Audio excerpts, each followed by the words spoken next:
Yo, what's going on guys, it's your boy Max here, welcome back to another video. Today we're going to be talking about how you guys can survive in the early game way more often and how you can pretty much dominate it with ease. So if you do watch this video, you're going to benefit greatly from it. And before we do start, I just want to say that this is a little bit of a special video and I kindly ask you lot to stay until the very end. It is pretty cool and you definitely won't be disappointed when you find out what it is. And without any further ado, let's jump straight into the video. So the first thing that can help you get way better at surviving and just having a much lesser chance of dying off drop is your landing. Reason being is if you do have a better landing than someone else, you're way more likely to get loot before them and pretty much have the upper hand in any fight you do decide to take on. Now this tip is so forgotten nowadays because people just focus so much on the mechanical skill, and while that's not necessarily wrong, your landing is actually way more important than you might think it is. So definitely practice it, and without any further ado, let's move on to the next thing. So your best bet at surviving the early game is to minimize your RNG. Your luck is so huge at the beginning of the game and you definitely don't want to risk getting a grey pistol and then dying off drop,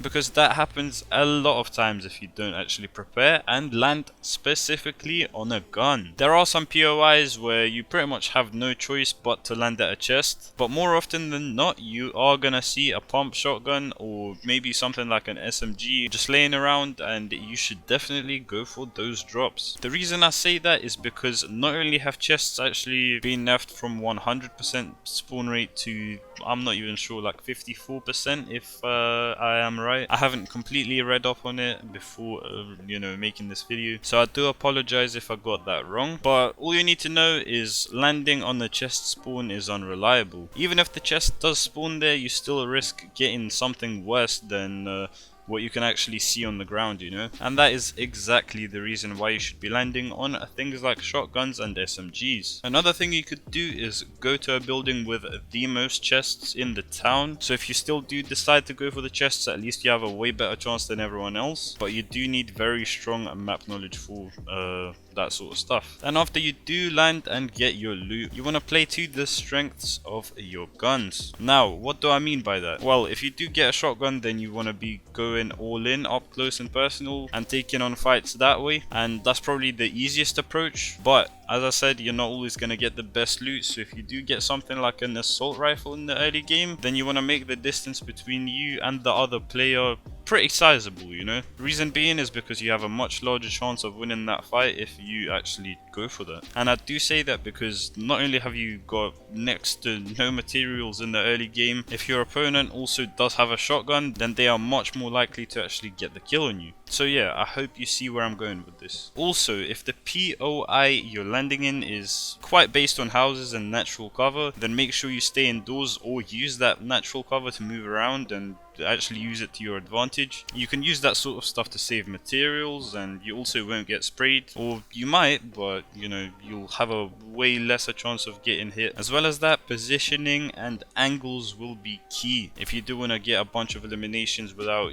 having to farm materials for pretty much all of the early game. Right hand peaks and buildings are still OP as hell, and once again, especially if you do have a shotgun. But that kind of brings me on to another point, which is all about your aim. Aim is the most important mechanic for early game for sure. I would even go as far as saying that it's the most important mechanic in the game, but we can save that topic for another time. Anyways, you want to practice your raw aim without building in creative. Now I'm pretty sure you know, but there's a bunch of shotgun courses out there, and if you do want to pick one up and actually practice it, then go ahead. It won't do you any harm. But anyways, that's about it from me, and as I said, this video is pretty special and I want to welcome my boy Ayo onto the channel. He makes very similar style content to mine, and we're pretty much two small YouTubers in the same niche, so I thought it would be perfect for a collaboration between both of us, and he can actually help you guys out with something else that's going to contribute to this video. And without any further ado, let's jump into what he's got to say. Yo, what's up guys? I don't want to take away too much time from you, so I'm gonna just get right into this tip to help you dominate the early game. For the most part, Max already went off and laid down the facts to perfect your early game, so I'll just say this. Whenever you're landing somewhere, it's important to have the map knowledge and awareness to make it easier to predict third parties, so you don't die from third parties. It's important because third parties, they're the worst in the earlier game, because you rarely have the materials to deal with so many people at once. Anyways, so there's two parts to this. Map knowledge within the drop and map knowledge around the drop. Within the drop, you have to know the hotspots, basically where most people tend to land. I personally really like lazy, so I'm gonna just use it as an example. I know most people usually land at the buildings, right? Like, duh. So before I do any rotations in the drop, I look around to see if anybody's looking to push me, and I make myself aware of each building and how many people drop there. From there, either they push you or you'll push them, but you keep the information of others potentially pushing you in the back of your head, so try not to tunnel vision too much. Now, when it comes to map knowledge around the drop, this is just knowing where people like to land around your drop and rotate into third party. For caddy, it would be like weather station. For lazy, you've got retail, misty if the circle pushes up. You get the point, right? Also, be aware of where the Stark ships land if they're around your drop, because of course those attract people. These outer third parties can show up at any point, so it's important to just have the awareness that they might pull up whenever they want. So just be careful. Anyways, that's gonna be it from me. Huge thank you to Max for letting me be here. He's been going crazy with the content, and it's actually insane seeing him put out so many videos. I hope you guys are enjoying it, and I'm glad he's being rewarded for it.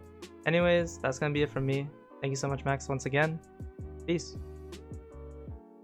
So, amazing things coming from Ayo as per usual, so a massive thank you to him for being on the channel. I've got a feeling we're going to build something special one day for sure, so definitely be on the lookout for that. I mean, it could happen sooner than you think, you know. But anyways, make sure you go over to his YouTube and subscribe to him on there. He does put up videos on there occasionally, less so recently, but that's because he's actually started streaming on Twitch. And at the moment, he does stream every Friday, Saturday and Sunday for a couple of hours, and you can actually catch me on there sometimes. Just last Saturday we actually played duos for like a couple hours and it was super fun, so make sure you do go down to the description, follow up his Twitch, subscribe to his YouTube, all that good stuff. And once again, a massive thank you for being here, Ayo. But anyways, that about wraps it up for the early game. A massively in-depth guide in such a short period of time, and I hope you guys do appreciate that. And of course, if that is the case, then make sure to leave a like and subscribe to the channel with notifications on to never miss another upload from your boy ever again. Just a reminder, you can always go down to the pinned comment and you will find my official Discord there, so make sure you join up that. And finally, before you guys do go,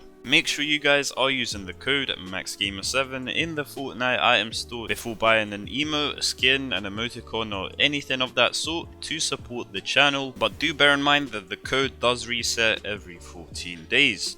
But with that being said, the video comes to an end and I'll see you guys in the next one. Peace.